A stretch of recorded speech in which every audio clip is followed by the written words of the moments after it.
யவீரு என்கிற மனிதனுடைய அந்த விண்ணப்பத்தை கேட்டார். இயேசுவை தேடி வருகிறான். அவனுக்குள்ளே ஒரு பாரம்.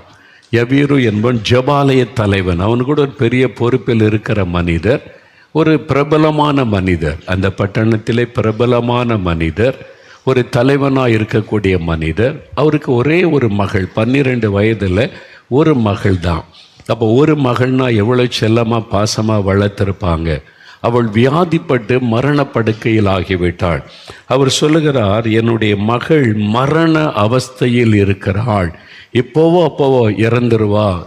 அப்போ எவ்வளோ வைத்தியம் செய்திருப்பார். மருத்துவர்கள் கைவிட்டுட்டாங்க. இனி மரணம்தான் என்கிற சூழ்நிலை, கைவிடப்பட்ட ஒரு நிலைமை. இனி எங்கே போகிறது? யார் எனக்கு உதவி செய்வாங்க? என் பிள்ளைய கண்முன்னால் செத்து கொண்டு இருக்கிறதே. ஒரு பாரம், ஒரு துக்கம் அவர் அழித்து கொண்டிருக்கிறாரு. அப்போதான் இயேசுவை குறித்து கேள்விப்படுகிறார். வருத்தப்பட்டு பாரம் சுமக்கிற யாருனாலும் இயேசுகிட்ட வரலாம், அவங்களுக்கு அவர் அற்புதம் செய்து இளைப்பாறுதலை தருகிறார் என்ற செய்தி. அவர் இயேசுவை தேடி போகிறார். யவீரு இயேசுவின் பாதத்தில் வந்து விழுகிறார். விழுந்து, என் மகள், ஒரே மகள் மரண அவஸ்தையில் இருக்கிறாள் என்று அழுகிறார். இயேசு அவரோடு கூட போனார். போகிற வழியிலேயே அந்த குழந்தை மரித்து விட்டது. என்ன சீரியஸான நிலைமையில தான் இயேசுவை தேடி வந்தா. 12 வயசு அந்த சிறு பெண் மரித்து விட்டாள். இயேசு ஆறுதல் சொல்லி வீட்டுக்கு போய் மரித்து போன அந்த சிறு பெண்ணை தொட்டார். அவளுக்குள்ள உயிர் வந்து விட்டார். அந்த துக்கம், அந்த பாரம் நீங்க ஒரு பெரிய மகிழ்ச்சி அவருக்குள்ளே வந்து விட்டது. மரண அவஸ்தையில் இருந்த மகள், மரித்துவிட்ட மகள் இல்லாமல் போய்விட்டாள். இன்னும் அவ்வளோதான், ஒரே பிள்ளையும் இல்லை, இப்போ குழந்தையே இல்லாமல் போய்விட்டாரு. இயேசு வந்து தொட்டார், அந்த குழந்தை உயிர் பெற்றது. அவருடைய பாரம் நீங்கி ஒரு சந்தோஷம், மன மகிழ்ச்சி உண்டானது. எனக்கு அன்பானவர்களே, இன்றைக்கு குழந்தைகள், ஒவ்வொரு வீட்டிலும் குழந்தைகள், வியாதிப்பட்ட குழந்தைகளை வைத்து கொண்டு வேதனைப்படுகிற பெற்றோர், அல்ல என் குழந்தை, இப்படி ஒரு குழந்தை எனக்கு பிறந்து விட்டதே என்று மூளை வளர்ச்சி இல்லாத குழந்தையின் நிமித்தம் வேதனையோடு கண்ணீர் வடித்து கொண்டிருக்கிற பெற்றோர், ஹைப்பர் ஆக்டிவாக இருக்குது, இந்த குழந்தை அடக்க முடியல. டாக்டர்ஸ் அதுக்கு ஒரு பெயர் சொல்கிறாங்க, ஹைப்பர் ஆக்டிவ்ன்றாங்க. எங்கேயுமே கூட்டிகிட்டு போக முடியல, பொது இடத்து போக முடியல, அந்த குழந்தை வினோதமாய் நடக்குது. அது ஒரு வியாதி, அந்த பிள்ளை பாதிக்கப்பட்டிருக்கு, வேணும்னு அதை செய்வது இல்லை. இன்னொரு பக்கம் பார்த்தீங்கன்னா ஆட்டிசம். இந்த குழந்தைக்கு ஆட்டிசம்னு டாக்டர் சொல்கிறாங்க. அதனால இந்த குழந்தை என்ன செய்கிற, இந்த கை குழந்தை மாதிரி தான் நாங்கள் பார்த்து கொள்ள வேண்டியது இருக்கிறது. 10 வயசு 12 வயசு பிள்ளையை கூட எவ்வளோ பெரிய பாதிப்பு. இந்த மாதிரி குழந்தைகளோடு ஜெபம் பண்ணுவதற்கு அநேக பெற்றோர் வருவாங்க. அதை பார்க்கும் பொழுது மனதுக்கே ஒரு பெரிய வேதனை. அந்த பெற்றோருக்கு எப்படி இருக்கும்? இல்லை, பாதிக்கப்பட்ட இந்த குழந்தை வைத்து, இது ஒரு பக்கம். இன்னொரு பக்கம் குழந்தையே இல்லை, அந்த நிந்தை, அவமானம், வேதனை, அதுக்கு மத்தியில் கண்ணீரோடு நிற்கிறவர்கள்.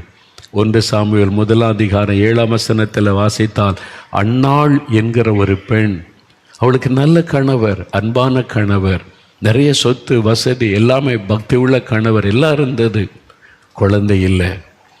அவர் ஆறுதல் படுத்துகிறார், நான் உன்னை ஒன்றும் சொல்லலையே, நீ சந்தோஷமாயிரு, குழந்தை இல்லைன்னா என்ன, நீ எனக்கு முக்கியம், நான் உனக்கு முக்கியன்னு சொல்லுகிறார். ஆனால் நிந்திக்கப்படுகிறாள், பரிகாசம் பண்ணப்படுகிறாள், மற்றவங்களுடைய சுடுசொல் அவருடைய உள்ளத்தை காயப்படுத்துகிறது, அவமானப்படுத்துகிறாங்க. அதனால் சாப்பிடாமல் அழுது கொண்டே இருக்கிறாள், சாப்பிட மனம் இல்லை. சிலர் சொல்லுவாங்க, இந்த குழந்தை இல்லாத நிலைமையில சாப்பிட மனம் இல்லை.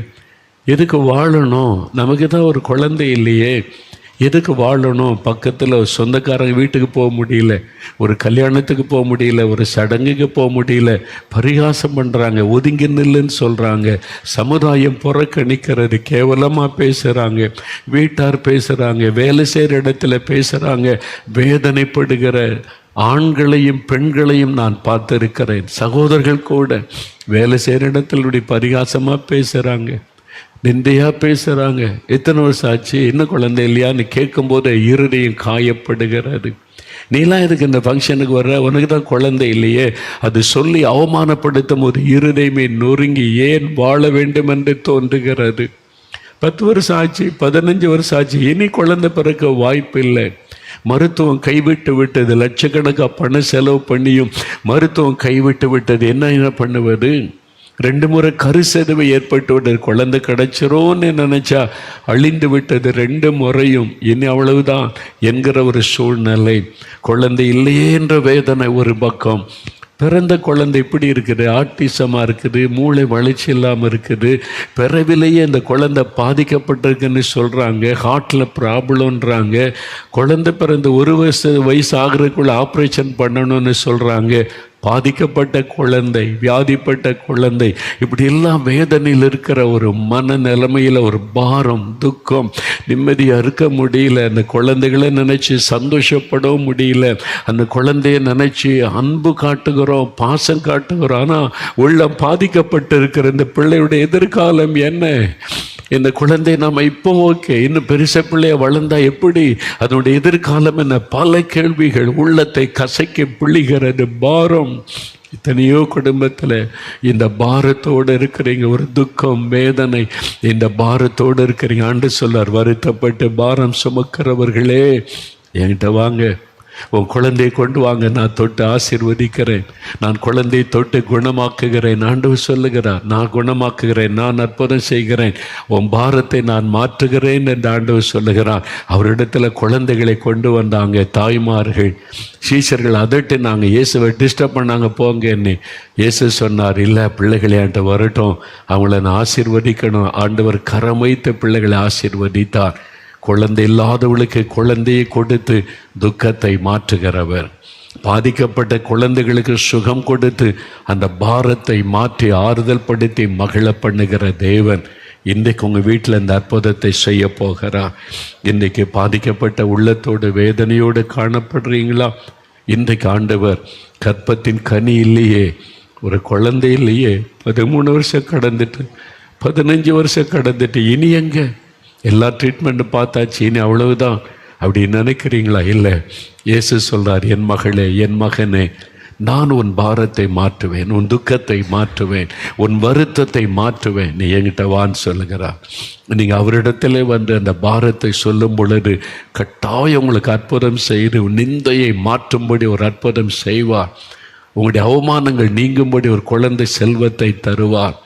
இல்லை, பாதிக்கப்பட்ட குழந்தையாலாம் இருக்குது, மூளை வளர்ச்சி இல்லையே, சரீரம் பாதிக்கப்பட்டிருக்குது, வியாதிப்பட்ட குழந்தையாலாம் இருக்குது, டாக்டர் சொல்கிறாங்க இந்த குழந்தை பிழைக்காதுன்னு வர சொல்கிறாங்களே. ஆண்டு சொல்லார், என்கிட்ட கொடு, உன் குழந்தைய நான் தொடுறேன், நான் சுகமாக்குகிறேன், என்கிட்ட கொடுன்னு ஆண்டு சொல்லுகிறார். அவர் கையில் கொடுங்க, அவருடைய பாதத்தில் வச்சிருங்க.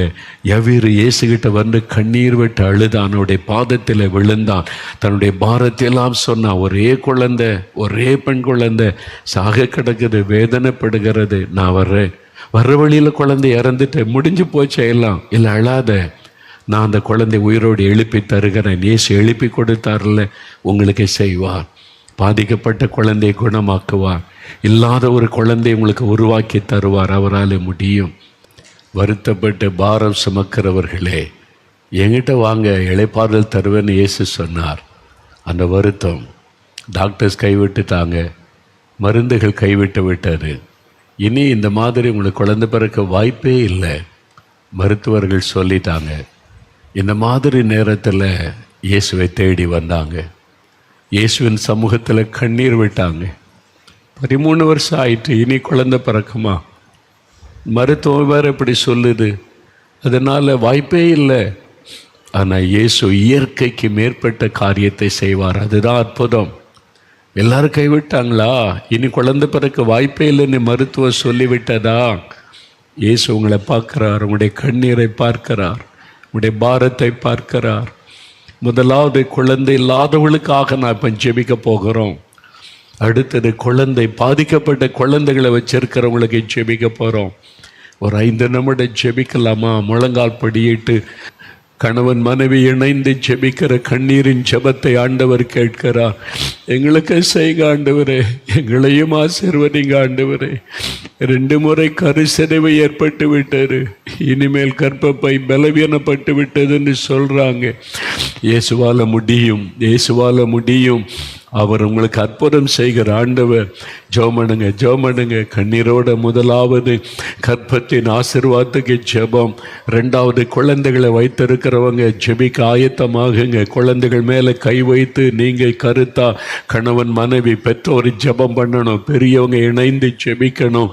நம்ம ஜெபிக்கிறோம். ஆண்டவரே, கண்ணீரோடு இருக்கிற பிள்ளைகளை பாருங்க. 15 வருஷம் 20 வருடமா குழந்தைக்காக ஏக்கத்தோடு காத்திருக்கிற ஜனங்களை, பிள்ளைகளை பாருங்க.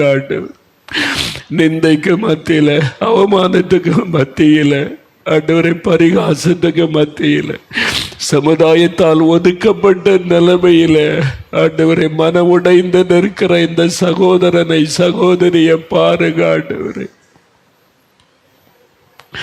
அவருடைய கண்ணீரை பாருங்க. ஆண்டவரை தொடுங்க, ஒவ்வொருவரை தொடுங்க. யார் யார் இப்பொழுது இந்த நிகழ்ச்சியில எனக்கு உமக்கு முன்பாக நின்று இயேசுவே இந்த பாரத்தை மாற்ற ஒரு அற்புதம் செய்யுங்க, எங்களுக்கு ஒரு குழந்தை செல்வத்தை தாங்க கேட்கிறாங்களோ, நீங்க செய்யணும் ஆண்டவரே. உம்முடைய வேலைக்காரனாக, உம்முடைய ஊழியக்காரனாக நான் அவர்களுக்காக மன்றாடுகிறேன். பாவங்களை மன்னியும், மீறுதல்களை மன்னியும், சாபங்களை மாற்றும். உங்க இரத்தத்தினால எல்லாவற்றையும் மாற்ற முடியும். இவங்களுக்காக சிலுவையிலே மரித்ததை நினைத்தருளும். பாவங்கள் சாபங்களை எல்லாம் உடைத்தெறியுமாலே முடியும். உங்க இரத்தத்தின் வல்லமையினால இதை உடைத்தெறிங்க ஆண்டவரே. கர்ப்பத்தின் ஆசீர்வாதத்தை கொடுங்க. அந்த மகளுடைய கண்ணீரை தொடங்க, அந்த சகோதரனுடைய கண்ணீரை தொடங்க. அவங்க நிந்தையை மாற்றுங்க, அற்புதம் செய்யுங்க ஆண்டவரே. இப்பொழுது அவருடைய கர்ப்பம் ஆசீர்வதிக்கப்படட்டும் ஆண்டவரே. இந்த பிள்ளைகள் ஆசீர்வதிக்கப்படட்டும். என் மகளுக்கு குழந்தை கொடுங்க அழுது ஜெபிக்கிற தாயினுடைய கண்ணீரை பாருங்க ஆண்டவரே. அந்த தாயின் தகப்பனும் தன் மகளுடைய நிந்த மாறணும்னு ஜெபிக்கிறாங்களே, இந்த ஜெபத்துக்கு பதில் கொடுங்க ஆண்டவரே. ஆண்டவரே, எங்களுக்கு ஒரு குழந்தையை கொடுங்க, நாங்க உங்களுக்காக வளர்ப்போம். எங்க நிந்தையை மாற்றுங்க. நீ கண்ணீர் வடிக்கிறாங்களே, அற்புதம் செய்யுங்க ஆண்டவரே. இயேசுவின் நாமத்தில் அற்புதம் நடக்கட்டும் ஆண்டவரே. இழந்து போன ஆண்டவரே இந்த குழந்தையை திரும்ப கொடுங்க. கர்ப்பம் அழிந்து விட்டது, பிறந்த குழந்தை மரித்து விட்டது. ஐயோ, நாங்க பெற்றதை இழந்து நிக்கிறோமே நீ அழுகிறாங்களே கண்ணீரோடு. அந்த மகளுக்கு இறக்க செய்யுங்க. இழந்து போன அந்த குழந்தை செல்வத்தை திரும்ப தாங்க. இயேசுவின் நாமத்தில் அற்புதம் நடக்கட்டும் ஆண்டவரை. தொடுங்க ஆண்டவரே. அவருடைய நிந்தை மாறட்டும். குழந்தை செல்வத்தை அருளி ஆசீர்வதிங்க ஆண்டவரே. நீங்க ஆசீர்வதிச்சிட்டீங்க, அதற்காக நன்றி. மலடியை சந்தோஷமான பிள்ளை தாட்சி ஆக்குகிற தேவன் என்ற வசனம் இன்றைக்கு நிறைவேறுகிறதற்காய் ஸ்தோத்திரம். யார் யார் கண்ணீரோடு ஜெபித்தார்களோ அத்தனை பேருடைய சந்ததியை நீர் பெருக பண்ணுகிறதற்காய் ஸ்தோத்திரம். அவளுக்கு குழந்தை செல்வத்தை அருளி செய்கிறதற்காய் ஸ்தோத்திரம். அவருடைய நிந்தை மாறுகிறதற்காக ஸ்தோத்திரம். அவருடைய கண்ணீரை துடைக்கிறதற்காக ஸ்தோத்திரம் ஸ்தோத்திரம் ஸ்தோத்திரம். அப்படியே ஸ்தோத்திரம் பண்ணுங்க. இயேசுவே, எங்களுக்கு ஒரு குழந்தை தந்துட்டீங்கன்னு நான் விசுவாசிக்கிறேன். நாங்க விசுவாசிக்கிறோம். உமக்காக அந்த குழந்தையை வளர்ப்போம் ஆண்டவரேன்னு சொல்லுங்க. ஸ்தோத்திரம் பண்ணுங்க. ஆண்டவர் தந்து விட்டார், ஆசீர்வதித்து விட்டார். உற்பவ கால திட்டத்தில் ஒரு குழந்தையை நீங்கள் அணைத்து கொள்ளுவீங்க. இயேசுவுக்கு நன்றி சொல்லுங்க. அடுத்த வருஷம் ஒரு குழந்தையோட மகிழ்ச்சியோட இயேசுவை நீங்க சாட்சி சொல்லி மகிமைப்படுத்துவீங்க. ஆண்டவர் ஆசீர்வதித்து விட்டார். நாங்கள் உம்மை துதிக்கிறோம். அநேகர் ஆசீர்வதிக்கப்பட்டதை நான் பார்க்கிறேன்.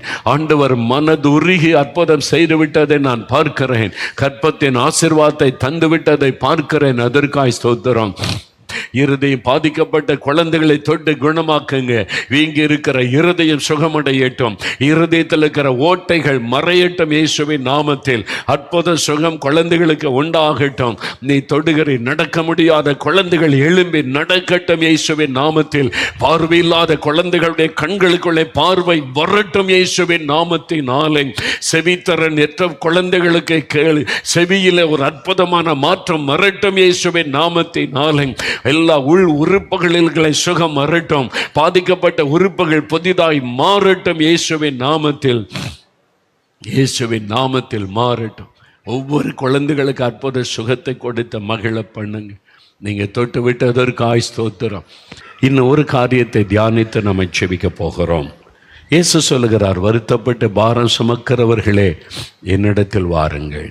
ஏதோ ஒரு பாரம் வருது, இயேசு கிறிஸ்துக்கிட்ட வாங்க. மனுஷர்கிட்ட போகணும்னு அவசியம் இல்லை, 4 மணிக்கு வரணும்னு அவசியம் இல்லை. இயேசு கிறிஸ்து, இயேசு கிறிஸ்து, இயேசு கிறிஸ்து. ஒருவேளை இங்கே ஜெபிக்க வந்தால் மோகலாசை தேடி வரக்கூடாது, இயேசுவை தேடி வரணும். அப்படிதான் ஒரு சகோதரி சொன்னாங்க, பயங்கரமாக பாதிக்கப்பட்டு வேதனையோட இனி மரணம்தான் நிலைமையில்.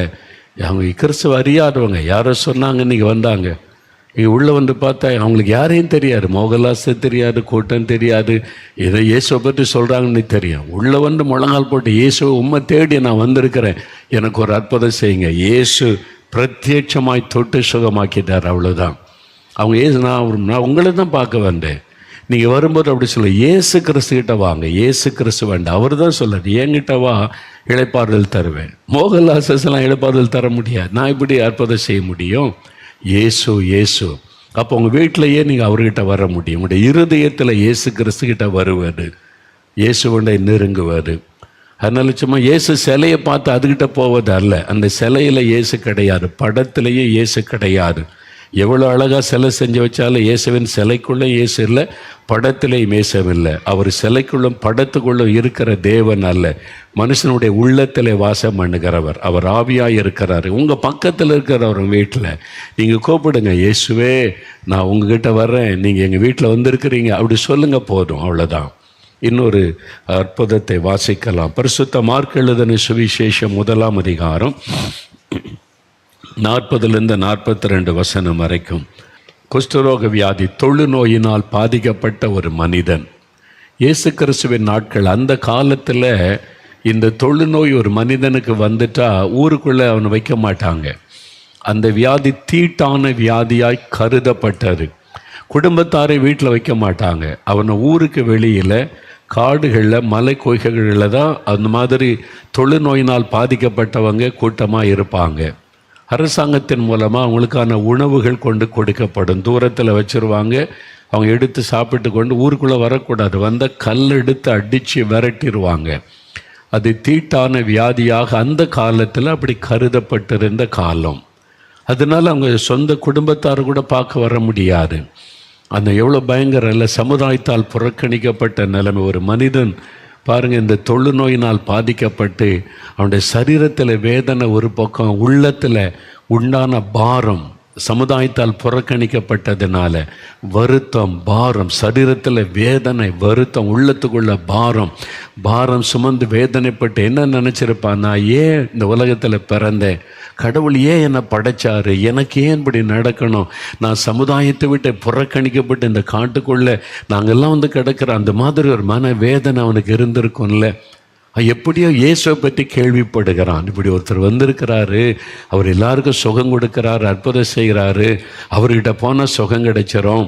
அதனால தான் இயேசு ஒரு மலையிலே பிரசங்கத்தை முடித்து வரும்போது தான் இவன் இயேசுவிடத்தில் வருகிறான். தூரத்தில் முழங்கால் படியிட்டு கூப்பிடுகிறான்.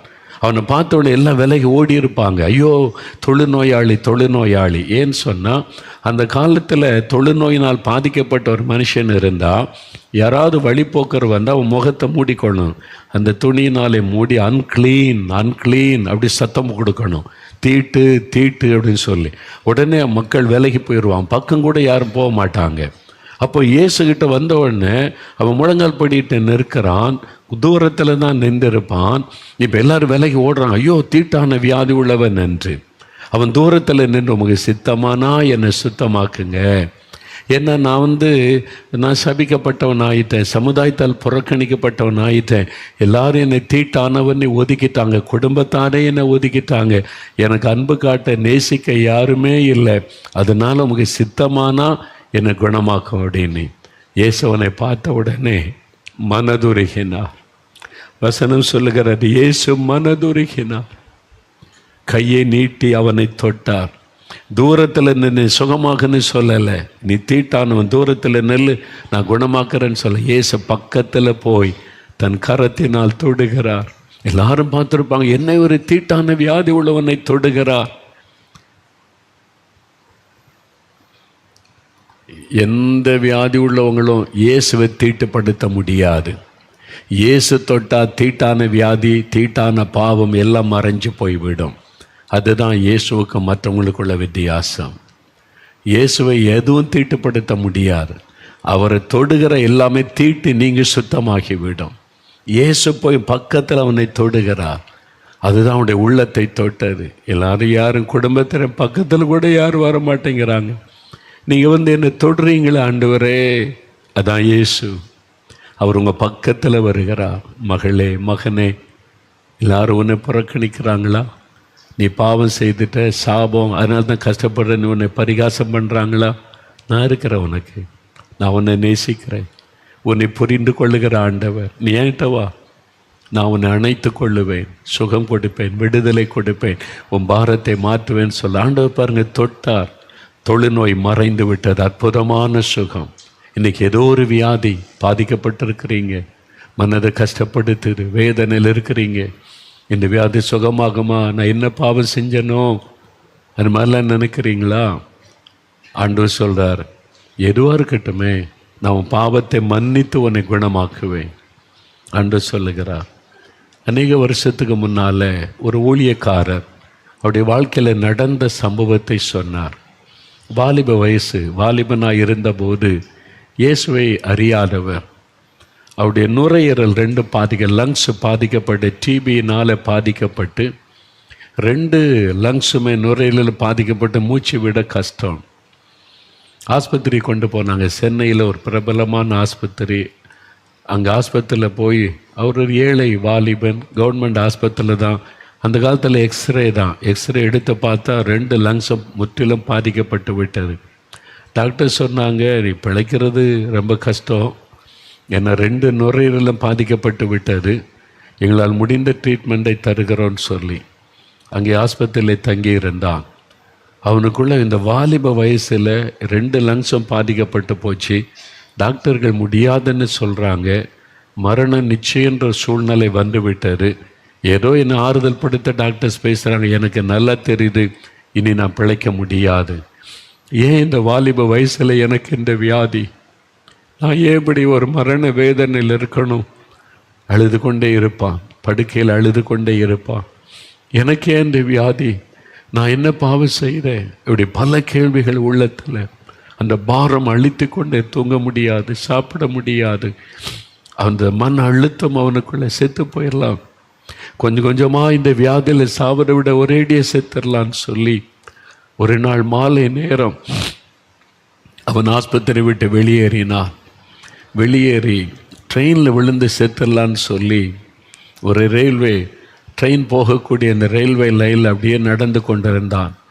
அப்படி ஒரு இரவு நேரம், ஒரு 8 மணி 8:30 மணி இருக்கு. அப்படி ஒரு இரவு நேரம், அப்படி இருள் சூழ்ந்து இருக்கிறது. யாருமில்லாத இடத்துல ட்ரெயினில் விழுந்துருன்னு சொல்லி நடந்து கொண்டே இருக்கிறான். மனதில் பாரம், துக்கம் அழுத்தி கொண்டே இருக்கிறார். யார் எனக்கு இருக்கிறாங்க? யார் என் மீது அக்கறைக்குள்ளே இருக்கிறாங்க? இந்த மன வேதனையோடு அழுது கொண்டே சாவதற்கு போய்கொண்டிருக்கிற நேரம் திடீரென்று ஒரு சத்தம் அவருடைய காதலை துணிக்கிறது. மரணத்தை நோக்கி ஓடிக்கொண்டிருக்கிற வாலிபனே, நீ வா என்னிடத்தில் என்று இயேசு அழைக்கிறார். ஒரு சத்தம். மரணத்தை நோக்கி ஓடிக்கொண்டிருக்கிற வாலிபனே, நீ வா என்னிடத்தில், நான் உனக்கு இளைப்பாறுதல் தருவேன். அந்த சத்தம் கேட்டவுடனே நின்றான். திரும்பி அங்கங்கே பார்க்குறான். ரயில்வே லைன், ட்ரெயின் இன்னும் கொஞ்சம் நேரத்தில் வந்துவிடக்கூடும், ஆள் நடமாட்டமே இல்லை, யார் சத்தம் கேட்குது அப்படின்னு யோசிக்கிறான். திரும்ப அதே சத்தம். அப்போ கேட்டது தூரத்தில் ஒரு வெளிச்சம் தெரிகிறது. அப்போ அங்கிருந்து தான் அந்த சத்தம் வருது. மைக்கில் பேசுகிற அந்த ஸ்பீக்கர் பாக்ஸ்லேருந்து வருகிறது. ஏதோ அங்கே நடக்குதே அப்படின்னு சொல்லி அவன் அறியாதபடி அந்த சத்தம் அந்த இடத்தை நோக்கி நடக்க ஆரம்பித்தான். அங்கே போனால் மைதானத்தில் ஒரு கூட்டம் நடக்கிறது. ஏராளமான மக்கள் உட்கார்ந்துருக்கிறாங்க. மேடையில் ஒருவர் பிரசங்கித்து கொண்டு ஜெபம் நடத்தி கொண்டு இருக்கிறார். அவர் ஜெபம் நடத்தும் போது அவருடைய வாயிலிருந்து வந்த வார்த்தை தான் அது. மரணத்தை நோக்கி ஓடிக்கொண்டிருக்கிற வாலிபன், நீ வா என்னிடத்தில், இளைப்பாறுதல் தருவேன் என்று இயேசு அழைக்கிறார் என்று. அப்போ அந்த வார்த்தை தான் தன் காதலை விழுந்தது. அவன் நினைச்சான், இயேசு தான் என்னை அழைத்திருக்கிறார், நான் தானே மரணத்தை நோக்கி ஓடிக்கிட்டு இருந்தேன், நான் தானே தற்கொலை பண்ண போய் கொண்டிருந்தேன், எனக்காகத்தான் அந்த வார்த்தை வெளிப்பட்டு இருக்கிறது என்று சொல்லி கொஞ்ச நேரம் நின்று பார்த்தான். நீ இயேசுவண்ட வா, உனக்கு ஒரு விடுதலை சுகம் உண்டுன்னு அந்த ஊழியர் அழைப்பு கொடுத்த போது அநேகர் மேடைக்கு அருகில் போனாங்க. இவனை ஓடி போனான். ஓடி போய் முழங்கால் படிட்டு, இயேசுவே உம்மிடத்தில் வந்திருக்கிறேன், சாக போனேன்னு கூப்பிட்டீங்களே, தற்கொலை பண்ண போனேன்னு நீங்க தானே கூப்பிட்டீங்க, நான் வந்திருக்கிறேன், இளைப்பாறுதல் தாங்க, எனக்கு சுகம் தாங்க. நீ கண்ணீர் விட்டு அவன் அழுதான், கண்ணீர் விட்டு அழுதான். ஆண்டவர் அந்த கண்ணீரை கண்டார், ஆண்டவருடைய வல்லமை தொட்டது. அவனுக்குள்ளே உடனே ஒரு சுகத்தை உணர்ந்தான், அவனுக்குள்ள ஒரு மாற்றம் உண்டானதை உணர்ந்தான். நல்ல மூச்சு விட முடியுது, கஷ்டம் இல்லை, ஒரு சுகம் உண்டானதை உணர்ந்தான். ஒரு பெரிய சந்தோஷம், உள்ளத்தில் ஒரு பெரிய மகிழ்ச்சி.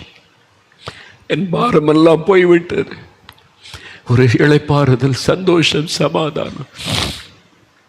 திரும்ப ஆஸ்பத்திரிக்கு போனான். ராத்திரி 10 மணிக்கு ஆஸ்பத்திரியில் அவனை தேடுறாங்க டாக்டர்ஸ் எல்லாம். பெட்டில் இருந்த வியாதிஸ்தன் எங்கே, எப்படி வெளியே போனான், எப்படி விட்டீங்க? இவன் போய் நின்றான், சந்தோஷமா சொன்னான், நான் தான் சாக போனேன், ஆனால் ஒருவர் என்னை தடுத்து விட்டார், தற்கொலை பண்ணி சாக போன என்னை ஒருவர் தடுத்து நிறுத்தி விட்டார், எனக்கு சுகம் கொடுத்துட்டார். டாக்டர் என்ன இன்னொரு எக்ஸ்ரே எடுத்து பாருங்கன்னா, உன்னை எக்ஸ்ரே தான் நம்மகிட்ட இருக்குது தம்பி, நீ ஏதோ வியாதி வேதனையில் சொல்கிற, இல்லை நான் சுகமாயிட்டேன், ஒரு எக்ஸ்ரே எடுத்து பாருங்க கெஞ்சினான். சரி உன் விருப்பத்துக்காக செய்வோன்னு சொல்லி எக்ஸ்ரே எடுத்து பார்த்தா கம்ப்ளீட் கிளியர், வியாதியே இல்லை, புதுசாக மாறிவிட்டது லங்ஸ். அதை பார்த்தா டாக்டர்ஸுக்கே குழப்பம், இந்த எக்ஸ்ரேல எப்படி இருக்குது, இந்த எக்ஸ்ரேல எல்லாம் லங்ஸ் புதுசாக இருக்குது, எப்படி? அந்த வாலிபன் 2 கையில் எடுத்துக்கிட்டு ஆஸ்பத்திரியில் துள்ளி குதித்து ஓடி, நான் சுகமாயிட்டேன், நான் சுகமாயிட்டேன், ஏசு என்னை சுகமாக்கிட்டேன். பெரிய சந்தோஷம், பெரிய மகிழ்ச்சி. துக்கத்தை சந்தோஷமாய் மாற்றுகிற இயேசு, துக்கத்தை சந்தோஷமாய் மாற்றுகிற இயேசு. மைதானத்தில் கூட அவர் அற்புதம் செய்வார், உங்க வீட்டுக்குள்ள அற்புதம் செய்வார். அவரை தேடி நீங்க எங்க ஓட வேண்டியதில்லை, பணம் செலவு பண்ண வேண்டியதில்லை, விசுவாசித்தா போதும். எனக்கு சொல்றார், மகனே மகளே, வருத்தப்பட்டு பாரம் சுமந்து வியாதியினால வேதனைப்பட்டு ஒடுங்கி போய் நிற்கிறாயா, ஏகிட்ட வா, நான் உன்னை குணமாக்குகிறேன். மத்தேயு 14:14 சொல்லுகிறது, வியாதிஸ்தரை கண்டு இயேசு மனதுருகி அவர்களை தொட்டு குணமாக்கினார். ஏன் தெரியுமா? மத்தேயு 8:17 வாசிக்கிறோம், நம்முடைய பலவீனங்களை, நோய்களை சிலுவையில் இயேசு சுமந்தார். நம்முடைய பாவங்கள் சாபங்களை மாத்திரம் அல்ல, நம்முடைய நோய்கள் பலவீனங்களை கூட இயேசு சிலுவையில் சுமந்தார். அவருடைய தழும்புகளால் குணமாகிறோம். அவருடைய தழும்புள்ள கரவங்களுக்காய் நீட்டப்பட்டிருக்கிறார். என்ன வியாதியானாலும் குணமாக்குவார். முழங்கால் படிடலாமா? வியாதி உள்ளவங்களுக்காக ஜெபிக்க போற, முழங்கால் படியிடுங்க. இயேசு என்கிற அற்புதமான ஒரு ஆண்டவர் நான் உனக்கு செய்வேன்னு சொல்றார். இருதயம் பாதிக்கப்பட்டுட்டா அங்கே கை வைங்க, லங்ஸ் பாதிக்கப்பட்டிருக்குதா அங்கே கை வைத்து கொள்ளுங்க. கிட்னி செயலற்று போச்சுதா, இன்னைக்கு செயலிழந்த கிட்னி ஆண்டவர் செயல்பட வைக்கிறார். கெட்டு போன இருதயத்தை புதிதாய் மாற்றுகிறார். பாதிக்கப்பட்ட கண்களை புதிதாய் மாற்றுவார். கட்டிகளை மறைய பண்ணி, கேன்சரை மறைய பண்ணி விடுதலை தருவார். கர்ப்பப்பையிலை சுகம் தருவார். எலும்புகள், நரம்புகள் எங்க பாதிப்போ கை வைத்து கொள்ளுங்க, அல்லது இருதயத்தில் கை வைத்து கொள்ளுங்க. வியாதிப்பட்ட யாராவது உங்க வீட்டில் இருந்து அவங்க மேலே கை வைத்து கொள்ளுங்க. ஆஸ்பத்திரியில் இருக்கிறவங்க அவங்க மேலே கை வைத்து கொண்டு இயேசுவே தொடுங்க, இயேசுவின் நாமத்தை சொல்லுங்க, இயேசுவின் பெயரை சொல்லுங்க. இயேசுவே உங்களுடைய தள்ளும்புள்ள கரத்தினாலே தொடுங்க, குணமாக்குங்கன்னு சொல்லுங்க. ஜெபிக்க ஆரம்பிங்க, ஜெபிக்க ஆரம்பிங்க. இயேசுவே குணமாக்குங்க, இயேசுவே சுகம் தாங்க, இயேசுவே விடுதலை கொடுங்க. இயேசுவே இந்த வியாதியின் கட்டுகள் அறுக்கப்படட்டும், இந்த கேன்சர் வியாதி மறையட்டும், இந்த ஆஸ்துமா வியாதி இயேசுவின் நாமத்தில் விலகட்டும். இயேசுவே இயேசுவே என்னை தொடுங்க. அல்சர் வியாதி இயேசுவின் நாமத்தில் மறையட்டும். என் எலும்புகள் எலும்புகளிலே சுகம் வரட்டும், நரம்புகளிலே சுகம் வரட்டும், கர்ப்பப்பையிலே சுகம் வரட்டும்.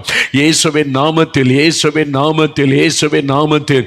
ஆண்டவரே, இந்த வாத வியாதிகள் எல்லாம் விலகட்டும். பயன்படுத்த முடியாது கைகள் சுகம் அடையட்டும், கால்கள் சுகம் அடையட்டும், சிறுநீரக சுகம் அடையட்டும். ஜெபிங்க.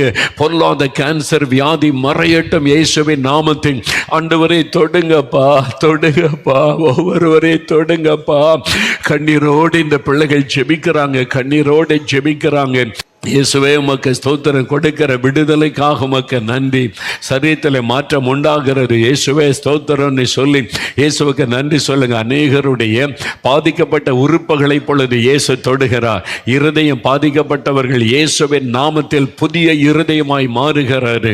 இருதயம் நார்மலாய் துடிக்கும்படி கர்த்தர் மாற்றத்தை, சுகத்தை கொடுக்கிறார். இருதயத்தில் வாழ்வு பாதிக்கப்பட்டு விட்டாரு. இருதயத்தில் அந்த ஆபரேஷன் பண்ண வேண்டும் என்று சொல்லி இருக்கிறாங்க. இல்லை, இயேசு உங்களை குணமாக்குகிறார். ஆபரேஷன் தேவையில்லை என்று சொல்லும்படி ஆண்டவர் குணமாக்குகிறார். அநேகருடைய இருதயத்தை இயேசு தொடுகிறார். சிலருடைய சிறுநீரகத்தை பொழுது இயேசு தொடுகிறார். கிட்னியில சுகம் உண்டாகிறது. சிறுநீரகம் செயல்பட ஆரம்பிக்கிறது. உங்களுக்கு விடுதலை இயேசுவின் நாமத்தில். சுகத்தை பெற்றுக்கொள்ளுகிறீர்கள். இரைப்பையில கேன்சர், இரைப்பையில கேன்சரோடு ஜெபிக்கிற சகோதரி, இயேசு உங்களை தொட்டு குணமாக்குகிறார். அந்த கேன்சர் மறைகிறது இயேசுவின் நாமத்தில். விடுதலை பெற்றுக்கொள்ளுகிறீங்க. இயேசுவுக்கு நன்றி சொல்லுங்கள். இப்பொழுது ஆண்டவருடைய வல்லமை நரம்பு மண்டலத்தை தொடுகிறது, எலும்புகளை தொடுகிறது. எல்லா நோய்களும் இயேசுவின் நாமத்தில் விலகுகிறது. இப்பொழுது இயேசுவின் நாமத்தில் விடுதலை கொடுக்கிற இயேசுவுக்கு நன்றின்னு சொல்லுங்க. வாய் திறந்து நன்றி இயேசுவேன்னு சொல்லுங்க. இயேசுவே உமக்கு ஸ்தோத்திரம். எழும்பி நடங்க இயேசுவின் நாமத்தில். சகோதரனை எழும்பி நடங்க. இனி அந்த கைத்தடி தேவையில்லை, இனி அந்த வாக்கர் தேவையில்லை. அதை தூர வீசிவிட்டு எழும்பி நடங்க இயேசுவின் நாமத்தில். கால்கள் புதிதாய் மாறுகிறது, எலும்புகளில் சுகம் வருகிறது. நசரேயனாக இயேசுவின் நாமத்தில் சரீரத்தின் ஒவ்வொரு உறுப்புகளுக்குள்ளும் சுகமளிக்கிற வல்லமை இறங்கட்டும். கட்டுகள் அறுக்கப்படட்டும் இயேசுவின் நாமத்தில். விடுதலை உண்டாகட்டும், சுகம் உண்டாகட்டும். அற்புதம் நடக்கிறதற்காக நன்றி. மரண படுக்கைகள் மாறட்டும். ஆஸ்பத்திரியில் இருக்கிற மரண படுக்கை மாறட்டும் இயேசுவின் நாமத்தில். சுகம் உண்டாவதாக, கட்டுகள் அறுக்கப்படுவதாக. ஒவ்வொரு குடும்பத்திலும் இன்றைக்கு அற்புதம் நடக்கணும் ஆண்டவரே. ஒவ்வொரு வீட்டுக்குள்ளும் இன்றைக்கு அற்புதம் நடக்கணும். அசுத்த ஆவிகள் விலகட்டும் இயேசுவின் நாமத்தில். பிசாசுகள் ஓடட்டும் இயேசுவின் நாமத்தில். பயத்தின் ஆவிகள், தற்கொலையின் ஆவிகள் விலகட்டும். கட்டுகள் அறுக்கப்படட்டும் இயேசுவின் நாமத்தில். மரண போராட்டங்கள் குடும்பங்களை விட்டு விலகட்டும் இயேசுவின் நாமத்தில். ஒவ்வொரு குடும்பத்திலும் விடுதலை, ஒவ்வொரு வீட்டுக்குள்ளும் அற்புதம் நடக்கட்டும். இப்பொழுது சப்பானிகள் நடப்பார்களாக இயேசுவின் நாமத்தில். குருடர்கள் பார்வை அடைவார்களாக இயேசுவின் நாமத்தில். செவிட்ட காதுகள் திறக்கப்படுவதாக இயேசுவின் நாமத்தில். பாதிக்கப்பட்ட உறுப்புகள் சுகம் அடைவதாக இயேசுவின் நாமத்தில். ஒவ்வொருவருக்கும் அற்புதம் நடக்கட்டும். ஒவ்வொருவருக்கும் விடுதலை, சுகம் உண்டாகட்டும். குழந்தைகளுக்கு சுகம், பெரியவர்களுக்கு சுகம், முற்றிலும் விடுதலை இயேசுவின் நாமத்தில். விடுதலை உண்டாகிறது. வாய் திறந்து ஸ்தோத்திரம் பண்ணுங்க. இயேசுவே ஸ்தோத்திரம், ஸ்தோத்திரம். வாய் திறந்து துதிக்க ஆரம்பிங்க. அல்லேலூயா, உமக்கு நன்றி. மனதார உம்மை துதிக்கிறோம். இயேசுவின் நாமத்தில் ஜெபிக்கிறோம். ஆமென்.